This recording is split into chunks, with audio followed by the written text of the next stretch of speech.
Michael, your first full week in the job, I know it's only Thursday, but it must have been nice to get extra time with the boys out on the pitch and hopefully right some wrongs of Saturday's defeat at Wimbledon. Yeah, I think the first 35, 40 minutes was a concern. The positives were that we turned it around, we tweaked a couple of things, the players took the information, and have ultimately been let down by a referee's decision, but we could have been out of the game in that first period. So yeah, getting a bit more time with them on the grass, a bit more time in the analysis room, just skimming the surface of what you want to get into them at the minute, and you're sort of learning on the job. We've flipped a different formation that we've not worked on in the last probably 50 minutes of the game. So yeah, it's still a whirlwind, but it's starting to slow down slowly. Yeah, now looking forward to Saturday's game against Barnsley. The team have obviously won the last two home games, really trying to build up momentum at Adams Park. A tough test against a Barnsley side. I know you saw them in midweek, and then also a side that probably the results haven't been great for them recently, but it might be a bit of a misnomer in terms of the quality they've got.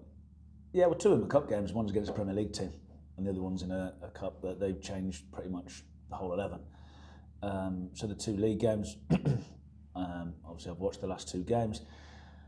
Connor's done a really good job. They've got a real identity in the way they want to do it now. They're possession based. There's clear patterns. You can see that they've been well coached. They've got some good players, which I know probably two or three of the players that were still there when I was there, but they're the top end of the league in terms of their quality. So we'll need to nullify what they do and hurt them in other ways, and the ways we think we can hurt them. Yeah, and looking at team selection, I know it was a big headache, obviously, before the Wimbledon game, having used 26 players in 2 games. After a defeat, maybe opportunities for others to come in and now show to you what they can do? Well, I think it isn't, but ultimately it wasn't a defeat.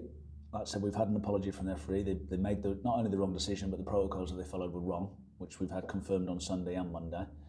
And there's competition for places. So it never will be, we got beat, we've got to change it, or we win the game, you've got to keep it the same. We'll pick what we think is the best team.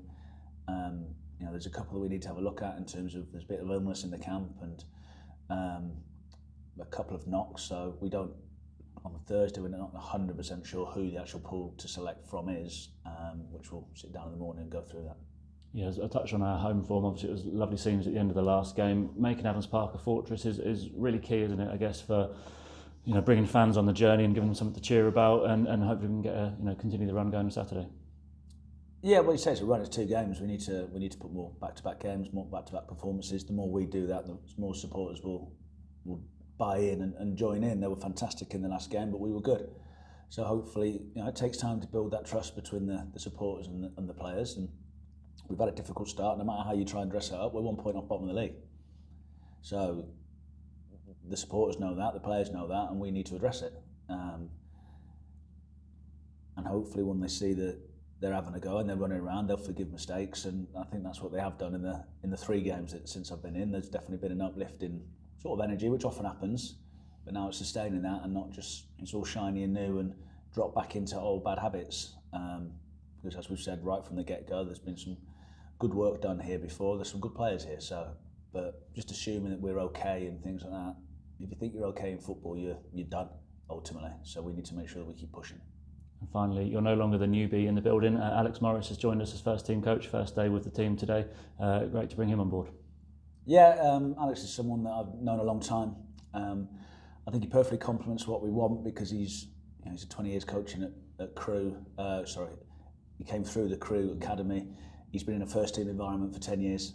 He's been in my seat. He's worked at championship level, at first team level. So he can do the development side, but we don't want to become a development team. It's ultimately development, and academy football is based on development and improving players. When you get this side of the line, you've got to win. So we want to get a balance that we can do both. He's done both, he's seen both, he knows what both look like. So good personality, you'll see that pretty quickly. Comes alive on the grass, which is what you want good coaches, where they drive intensity, and he's his CV stands up for itself. But yeah, we're more than happy to bring him on.